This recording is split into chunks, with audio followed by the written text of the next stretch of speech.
શૈલેષભાઈ એકદમ ટૂંકમાં અહીંયા દિલીપભાઈ વાત કરજો. ડુંગરવાળી ઘટનામાં શું નક્કી કર્યું? હાલ ડેડ બોડી ક્યાં છે અને હવે શું કરવાના એ ટૂંકમાં કહેજો.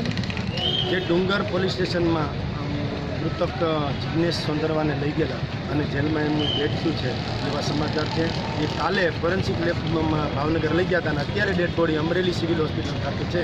અમે સમાજે એવું નક્કી કર્યું છે કે જ્યાં સુધી અજાણ્યા ઈસમો ઉપર જેલમાં જે કાંઈ એની સાથે બનાવ બન્યો છે એની ઉપર એફઆઈઆર નહીં થાય અને એની યોગ્ય સત્ય હકીકત બહાર નહીં આવે ત્યાં સુધી અમે અહીંયા બેસવાના છીએ. અને અમને આશા છે કે સરકાર આમાં યોગ્ય દિશામાં કામ કરી અને અમારો જે દલિત યુવાન મૃત્યુ પામ્યો છે એને ન્યાય મળશે અને એના પરિવારને ન્યાય. લાશ સ્વીકારવાના છો કે લાશ અમે જ્યાં સુધી તંત્ર દ્વારા એફઆઈઆર દાખલ કરવામાં નહીં આવે ને એફઆઈઆર દર્જ કરવામાં નહીં આવે ત્યાં સુધી અમે લાશ સ્વીકારવાના કોઈ મૂડમાં નથી. અને સમાજે નક્કી કર્યું છે કે જ્યાં સુધી એફઆઈઆર દાખલ ન થાય ત્યાં સુધી લાશ ન સ્વીકારાય.